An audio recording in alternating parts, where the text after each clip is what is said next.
I want to tell you about an essential vitamin you've probably never heard of. If you're a parent or plan to be one, it might be more important to your child's growth than all other vitamins combined, and only you, a parent, can provide it. I call it vitamin N, the word no. More and more children, I find, are suffering from vitamin N deficiency, and they, their parents, and our entire culture are paying the price.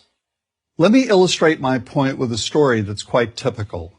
A father, I'll call him Bill, gave his son, age 5, pretty much everything the little boy asked for.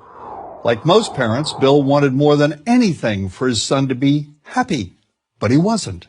Instead, he was petulant, moody, and often sullen. He was also having problems getting along with other children. In addition, he was very demanding and rarely, if ever, expressed any appreciation, let alone gratitude, for all the things Bill and his wife were giving him. Was his son depressed, Bill wanted to know? Did he need therapy? His son, I told him, was suffering the predictable ill effects of being overindulged. What he needed was a healthy and steady dose of vitamin N. Overindulgence, a deficiency of vitamin N, leads to its own form of addiction. When the receiving of things begins to generate nothing but want for more things. One terrible effect of this is that our children are becoming accustomed to a material standard that's out of kilter with what they can ever hope to achieve as adults.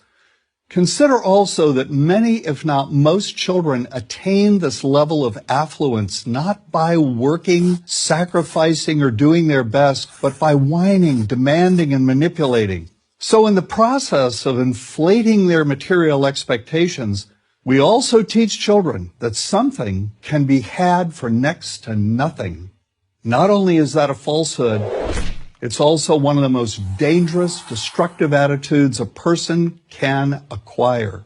This may go a long way toward explaining why the mental health of children in the 1950s, when kids got a lot less, was significantly better than the mental health of today's kids.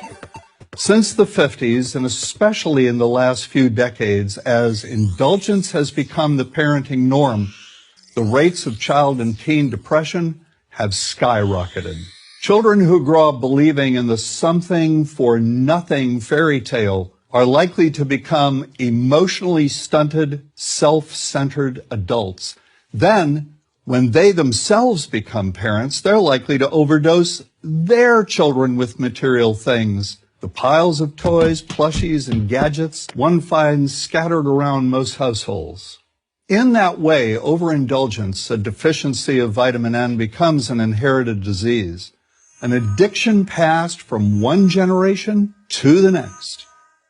This also explains why children who get too much of what they want rarely take proper care of anything they have. Why should they? After all, experience tells them that more is always on the way. Children deserve better. They deserve to have parents attend to their needs for protection, affection, and direction. Beyond that, they deserve to hear their parents say no far more often than yes when it comes to their whimsical desires. They deserve to learn the value of constructive creative effort as opposed to the value of effort expended whining, lying on the floor, kicking and screaming, or playing one parent against the other. They deserve to learn that work is the only truly fulfilling way of getting anything of value in life, and that the harder they work, the more ultimately fulfilling the outcome. In the process of trying to protect children from frustration, parents have turned reality upside down. A child raised in this topsy-turvy fashion may not have the skills needed to stand on his or her own 2 feet when the time comes to do so. Here's a simple rule.